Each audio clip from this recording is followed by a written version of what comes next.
నమస్తే. భగవద్గీతలో 10వ అధ్యాయం విభూతి యోగంలో 25వ శ్లోకం. మహర్షీణాం భృగురహం గిరామస్మేకమక్షరం యజ్ఞానాం జపయజ్ఞోస్మి స్థావరాణాం హిమాలయః. సో అర్జునుడు అడిగాడు, నిన్ను ఇంత variety of objects and things కనిపిస్తున్నాయి ఈ ప్రపంచంలో, నిన్ను ఎట్లా ధ్యానించాలి వీటి మధ్య అని అడిగిన దానికి చెప్పుకుంటూ వస్తున్నారు. ఈ శ్లోకంలో ఏమంటున్నారు? మహర్షీణాం భృగురహం. సో మహర్షులలో నేను భృగు మహర్షిని. మహర్షులంటే ఎవరు? పరమాత్మ ధ్యానంలో పరమాత్మ గురించి దర్శించేవాళ్ళు, వేదాలని దర్శించిన వాళ్ళు మహర్షులు. సో అటువంటి మహర్షులలో నేను భృగు మహర్షిని అని చెప్తున్నారు.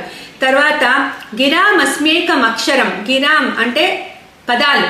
సో ఆ పదాలు దేని నుంచి వస్తాయి? అక్షరాల నుంచి వస్తాయి. సో నేను ఏక అక్షరాన్ని, ఈ అక్షరాల్లో నేను ఏక అక్షరాన్ని అంటే ఓంకారాన్ని అని చెప్తున్నారు.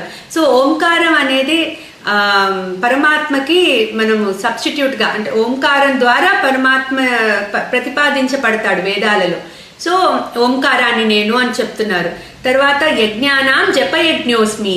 యజ్ఞాలు ఎన్నో ఉన్నాయి, మనం చాలా చెప్పుకున్నాం యజ్ఞాల గురించి. కర్మరూప యజ్ఞాలు, అట్లాగే హోమాది యజ్ఞాలు అన్నీ ఉన్నాయి.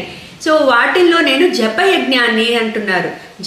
జపము చేసినప్పుడు అది అంతకన్నా మించిన యజ్ఞం ఇంకోటి లేదు. జపము అంటే ఏంటి? నామ జపము లేకపోతే మంత్ర జపము. సో పరమాత్మని ఆ రకంగా ధ్యానించవచ్చు మనం, జపం ద్వారా ఆయన్ని ధ్యానించవచ్చు. నెక్స్ట్ స్థావరాణాం హిమాలయ. స్థావరము అంటే కదలకుండా ఉండేది. స్థావర జంగమాలు ఈ ప్రపంచంలో చాలా ఉన్నాయి, కదిలే వస్తువులు, కదలని వస్తువులు. సో కదలని వస్తువులలో నేను హిమాలయాన్ని అని చెప్తున్నారు, అంటే హిమాలయ మౌంటైన్స్. సో ఆ రకంగా మనం ఇన్ని రకాలుగా నన్ను ధ్యానించవచ్చు అని చెప్పి భగవానుడు చెప్తున్నారు అర్జునుడికి. క్లీం కృష్ణాయ నమః.